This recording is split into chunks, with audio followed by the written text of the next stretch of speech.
We're going to take a look at the Perceptron Learning Algorithm. The Perceptron was based on an initial idea credited to McCulloch and Pitts, the idea of an artificial neuron that modeled to some extent the way the neurons in the brain work using mathematical tools and theory of computation due to Turing. Frank Rosenblatt, who was born in 1928 and unfortunately died in a boating accident on his birthday in 1971, was active in the early days of artificial intelligence, primarily from the cognitive science direction as a psychologist. He developed the perceptron in the late 1950s. The perceptron was more than just a mathematical model. It was an actual device that would implement these features. He determined a learning procedure so that there could be automatic adjustment of the weights, and that learning procedure is what we're going to focus on now. This procedure is based on labeled data, so we know the correct answer for certain scenarios, and then we're able to distinguish or classify things into the appropriate categories. And then new data, as long as the new data isn't too different than old data, would still be properly classified by the resulting classifier that this perceptron is.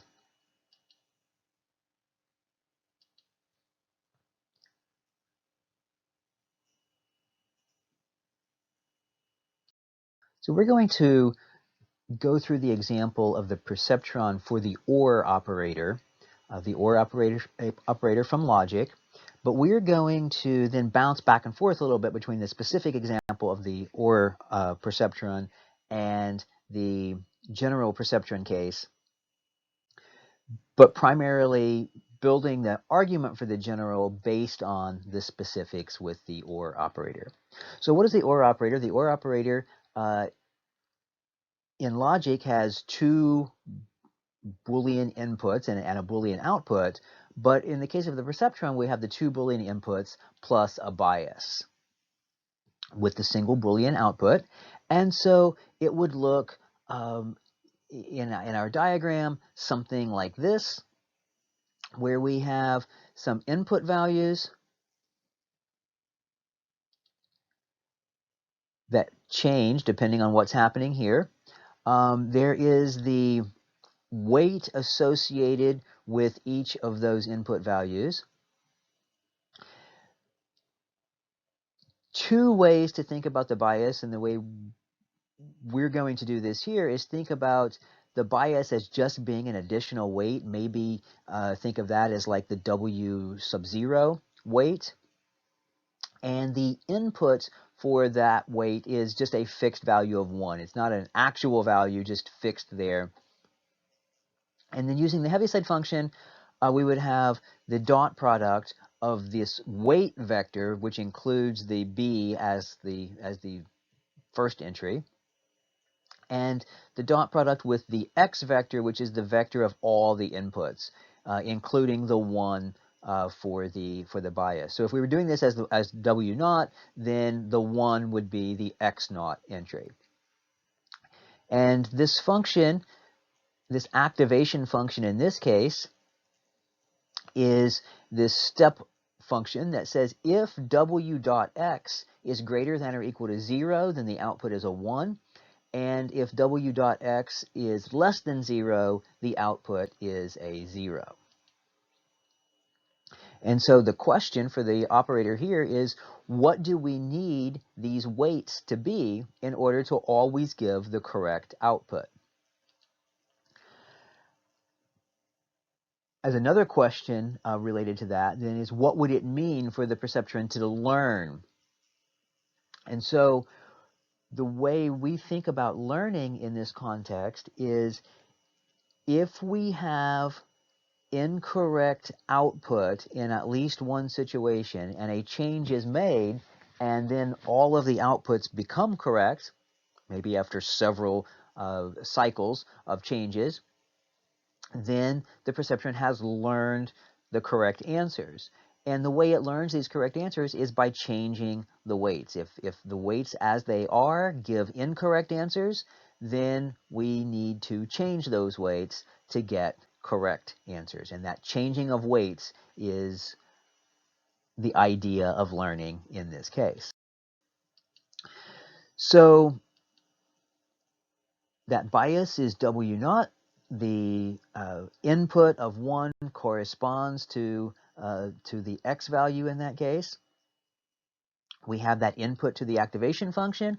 And like I said, if that input is a negative value, then the output is 0. Otherwise, we output 1. In some cases, you will see different authors and so on don't consider the bias as a specific part of the weight. They associate it more as like an internal aspect of the neuron. And in that case, there wouldn't be the x naught and the w naught part. The input to the activation function would be the actual weights dot with the actual inputs, and then just add the bias on. But if you look at the end result of that, the value is the same. It's just a difference in the way you think about it, and it can be a difference in the way it's implemented in software, for instance, whether the bias is part, like an internal aspect, or if it's associated with an extra input to the system. So we have our OR operator here, and one solution that will work is if we set W1 equal to 1, W2 equal to 1, and set B equal to -1/2. This will always result in the correct answers. The idea of correct answers is we're thinking of these two entries, these two inputs, as being the true or false values. So 0 or 1 or 0, right? True or false, ones or zeros. And so if we put 2 ones, then the end result of true or true should be a 1 output on this side, right? Because true or true is true. The only situation where this should be a 0 corresponding to false on the output side would be if both of these entries are 0. And so if both of these entries on the input are 0, when we do that dot product, we need the overall dot product to be negative. And so we know that B has to be negative. Otherwise, the overall value has to be positive on the dot product. And a way to do that is by setting W1 equal to W2, and those both being 1, and then B being -1/2.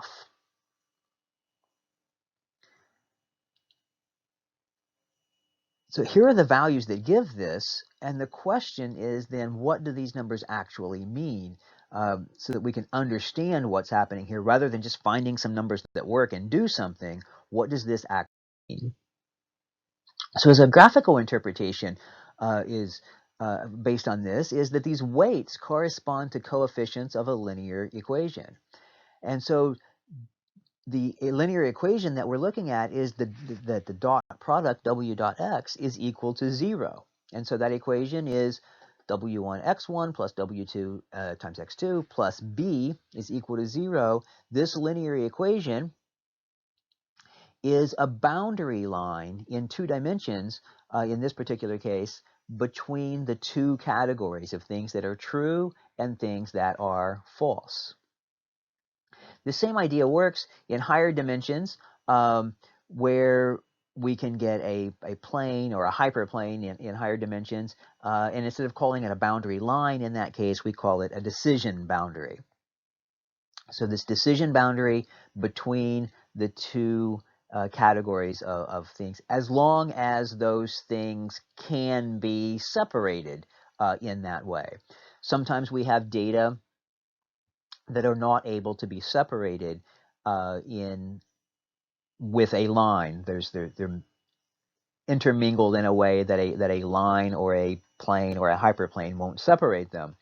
But we can find such a decision boundary automatically by the perceptron, as long as those categories are linearly separable.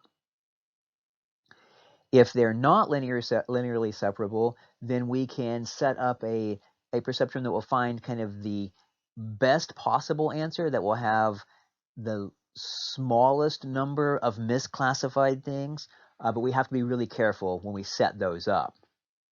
So in some cases, with the implementation, it's also, we have to take some extra care to make sure that we are not creating a sequence of lines or planes or hyperplanes that are changing too much, and so they keep bouncing back and forth sometimes between like not working by misclassifying some things and then update things, and now it misclassifies different things, and then switching back and forth and kind of caught in a cycle that doesn't converge down to a particular case.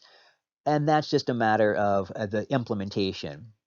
So if we implement correctly, if we take some care, then we can always be able, as long as the data are linearly separable, we will be able to properly train a perceptron to classify those things. So let's take a look at the 4 possible cases for the OR perceptron. The 4 possible cases are, if we think of this red dot as being at the origin, so at 0, 0, 0, 0 is corresponding to false or false. Then working our way around, we have these other 3 entries that correspond to at least one of these being true. And so the way this is drawn, red corresponds to the false value and blue corresponds to the 3 true values that can come out of the OR operator. And what we are going to do then is think about those values that we came up with before. We came up with the values that the weights can be 1, 1, and negative 1/2. So if we draw a line in this 2-dimensional plane that has those values in place, this green line has those values. W1 is 1, W2 is 1, so it's really just x1 plus x2 minus 1/2 equals 0. And this green line separates the red side from the blue side. And so the weights from the perceptron are the coefficients of this line, and this line is the linear separator of the linearly separable data. True values on the upper side of the line, the false value down below. And this idea then is, so long as we can find such a line, this process will be able to do that. We haven't done this automatically, though. We've done this by thinking about it and finding values that just make this work. So we want to find the values automatically. We want an algorithm that we can just start and let it continue until it has given us weights that properly classify everything. So for this, we need the Perceptron Learning Algorithm. So every input pair, in our case, these are ordered pairs of binary values, has a correct corresponding output or target value. We're going to call that T. So for instance, 0, 0 has a correct target output, which is 0, right? False or false is false. So 0, 0 as input should give us 0 as an output. All the other 3 inputs should give 1 as the output. So the correct value for the OR operator is either 0 or 1. That can be different in other scenarios. The perceptron doesn't necessarily, or at least a network doesn't necessarily have to have binary values as the output. And a perceptron, that is the situation. It's binary classifier. But we can have non-binary classifiers as well, in which case the target value or the correct answer can have more options. So what will happen if we have a given set of weights that aren't necessarily correct, the current output in the system could be incorrect for some of the values. So some inputs with certain weights will not give the correct output at the end. So we're going to define here the perceptron error to be just the difference, t, the actual value, minus c, which is the current value. And since t and c can only be zeros or ones, the answers that are possible for the error in this description is you could have -1, 0, or 1 are the possible errors. So we're going to use this error to help adjust the weights so that ultimately we get the error for every data point to be 0. So we're going to begin our procedure by setting all the weights, including the bias weight, so whether you include it as one of the weights or separate it out, it doesn't matter. We're going to set all those to 0. Sometimes in implementations of this, rather than setting all the weights to 0, we might assign random values to these weights. Some settings we can control kind of the interval, the range of values that we select for the randomness. In other situations, it's not necessary to set specifics. But for our case, it will work here to just begin with everything at 0. So if an input is misclassified, then we're going to update all the weights iteratively. We'll go through each data point and update things. The order that you go through the data points can affect how well the algorithm works. But we're going to look at, with that initial weight setting, is anything misclassified? If so, we need to update the weights, and we'll talk in a minute about how to do that. If something is not misclassified, then we don't need to worry about updating weights, but our formula, our method that we're going to mention in a moment, will handle that for us. So we don't have to check to see if it was correct. We calculate the error, and if the error is 0, then there won't be an update. So from a computer scientist perspective, what we will do here is that each weight, so in our case, in our example, we have weight 0, weight 1, and weight 2. If we need to update weights, then we will update by taking the existing weight and add the error times the corresponding x value. So the corresponding input, the input is the corresponding input with that weight. And so if the weight is incorrect, or if the output is incorrect, then that must mean some of the weights are incorrect. And so we will update each weight based on basically how wrong the overall answer is. So from a mathematician's perspective, instead of writing it this way, we need to separate that, right? The new and the old. We use the old value with that in order to create the new. But this idea here is we're assigning the right-hand side and just reusing the same variable name because it's the same weight. Right, the weight corresponds to the same edge, let's put it that way. So it corresponds to the same component, old value being updated to the new value. Okay, so what do we have here? This is the perceptron learning algorithm. We start with all the weights being 0 and start checking to see if things are appropriately classified. If they are, the error is 0, and so the new weight is the same as the old weight. If they're not properly classified, then we need to adjust things in the correct direction.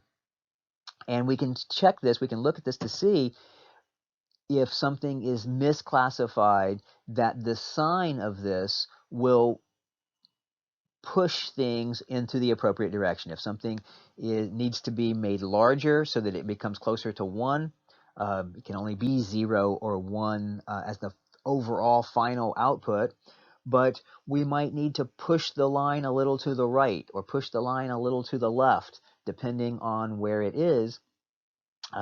And so in doing so, we either make a weight bigger or make a weight smaller, and those will adjust the line accordingly. And so if there is a line to be found, this process will eventually find that line. But there can be issues if we're changing things too much. Then we can, again, jump back and forth and get caught in kind of inappropriate kind of computational errors that happen rather than a theoretical situation. And so sometimes what we do is we set a learning rate.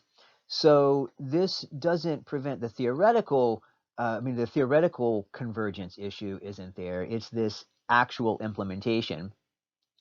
And so for a learning rate, rather than updating the weights to the maximum that we could at each time, rather than using the actual all of the error and making a complete adjustment, what we can do is set our learning rate to be some percentage. And then instead of using the whole error in here, we have that error term multiplied by whatever our learning rate is. And so what that will do is instead of learning everything, that can sometimes lead us to convergence in kind of the wrong, to a local optimum value rather than a global setting.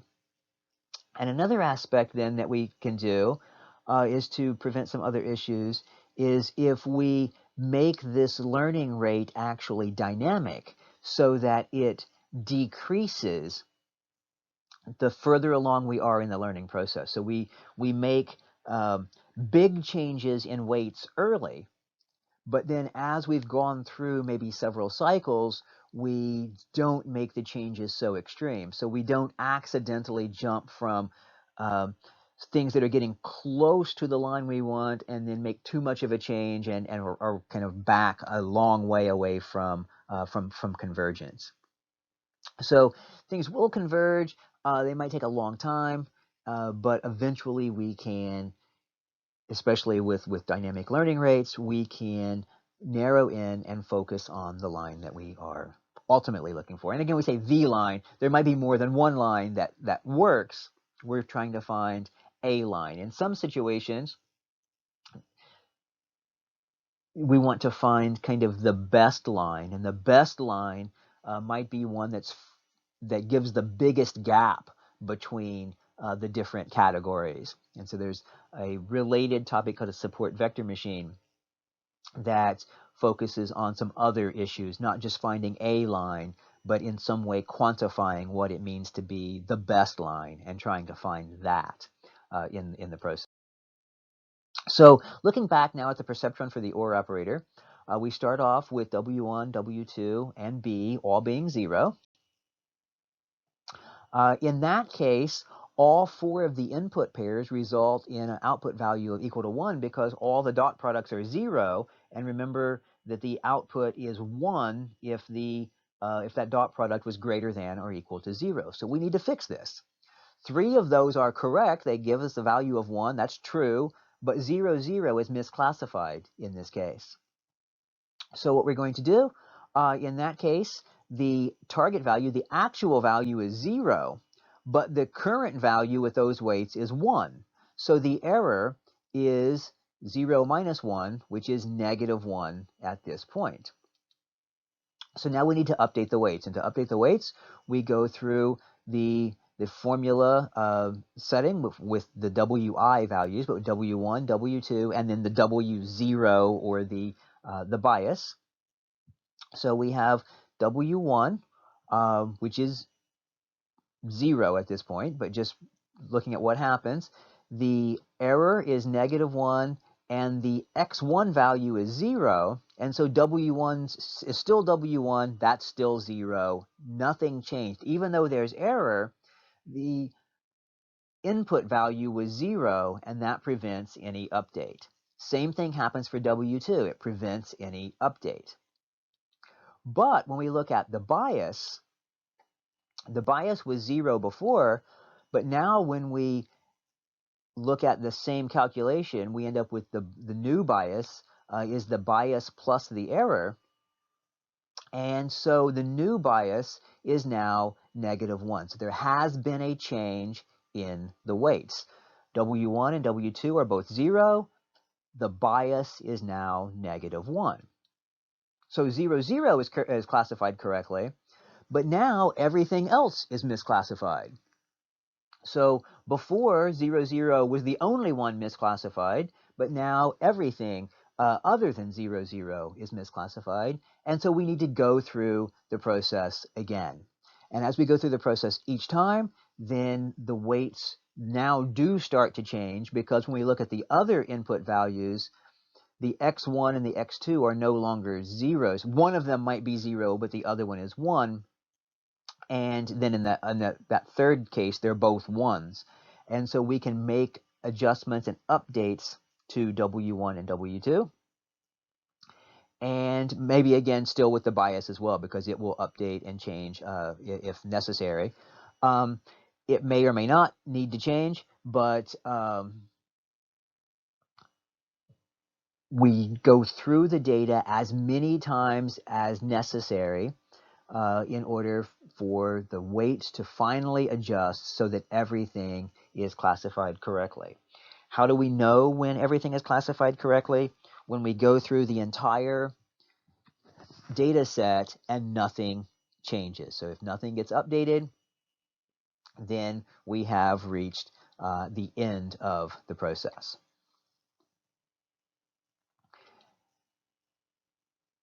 In some cases, we say several passes through the data may be required. It doesn't take very many for the OR perceptron to learn everything and to find the actual line. But in other cases, with just not very many data points, still it can take a large number of passes through all the data. But what will happen? The perceptron will eventually find the line if there is a line to be found. So as usual, feel free to ask questions in the comments by email or on Discord. And until next time, thanks.